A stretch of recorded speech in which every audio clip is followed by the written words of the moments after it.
Hi everyone, I hope you're having a great day. I had the idea where every once in a while I can just play my plan with me process, and then I will just ramble on about a single topic, maybe planner related, maybe not planner related, and perhaps spark some discussion. I don't know if it'll be fun, so we'll see.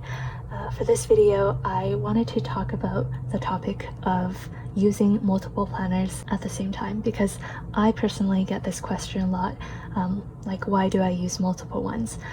And yeah, so many of you who watch my videos probably know that I am obsessed with my Hobonichi cousin planner. I refer to it multiple times a day. I write in it and plan in it multiple times a day, and it really just helps me keep things organized. And you know, if the Hobonichi cousin does such a great job of keeping things on track for me, why do I need a separate bullet journal or some other planner to use concurrently? And I was reflecting on this the other day, and I think the first thing to note is that the bullet journal is essentially just a notebook. Mine happens to be a dark grid notebook. There are other ones that are grid, and there are also plain ones, ruled ones, but it's essentially just a notebook, and it gives you so much flexibility.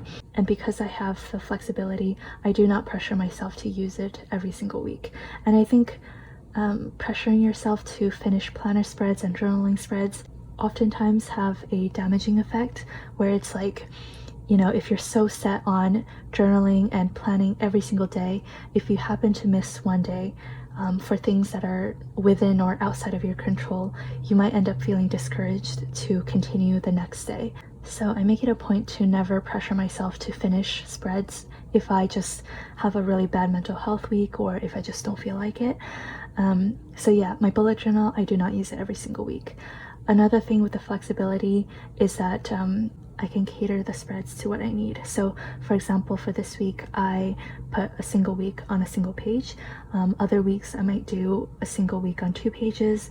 On really busy days, I might do a daily spread on a single page. So the bullet journal is able to serve me in whatever way that I need for a particular day or week. And so I think there are 3 cases in which I would pull out my bullet journal on top of using my Hobonichi cousin for a particular day or week. The first case is that if there's a part of my life that is very busy for a certain week, then I find that it's not really useful to have it in my Hobonichi cousin. So as an example, this week I am still getting used to my school schedule. I had quite a bit of deliverables and I was just feeling really overwhelmed with school. And I found that having my school to-do list mixed with my work and business and personal to-do lists all in my Hobonichi cousin was just making me even more scattered and overwhelmed. So I really wanted to just extract all of my school to-dos and put it in a separate to-do list. And that is exactly what you're seeing in the spread. You will notice that most, if not all of my to-do lists are related to school. And in other weeks, I might be really busy with my business and I will extract all of my business to-dos and put it in my bullet journal. For the second case, I'm going to talk a little bit more about this in my next video, which is going to be like a Hobonichi flip through. But the Hobonichi cousin does have a weekly section, but I more use it as an hourly planner where I time block things rather than a to-do list.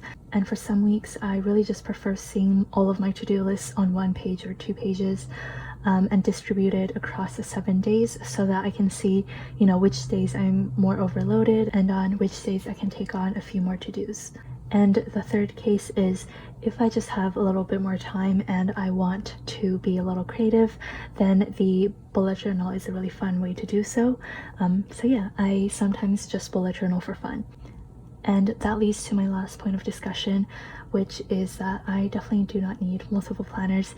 If I was limited to just my bullet journal or just my Hobonichi cousin or some other planner, I definitely will not be in despair. I will be totally fine, but it really does bring me joy and calm to have multiple methods of planning. And I don't really believe in only doing things that serve a functional purpose.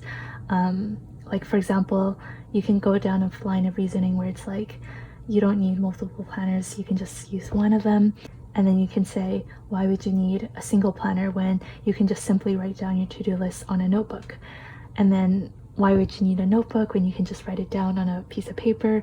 Why would you need a piece of paper when you can write it down on a napkin? You know, obviously that's very extreme, but ultimately I think that if adding an extra planner to your daily routine brings you some joy, even if it doesn't serve a purely functional purpose, that is totally fine. But also, given that I'm someone who uses multiple planners, I am probably very biased. But anyways, I would love to hear from you what your opinions are, your experiences with using multiple or a single planner, and just any thoughts that you might have. I'm gonna stop talking now. For next week's video, I will be doing finally a Hobonichi cousin flip through for the month of January, which I'm really excited about, and I will be going into detail about how I use the multiple sections.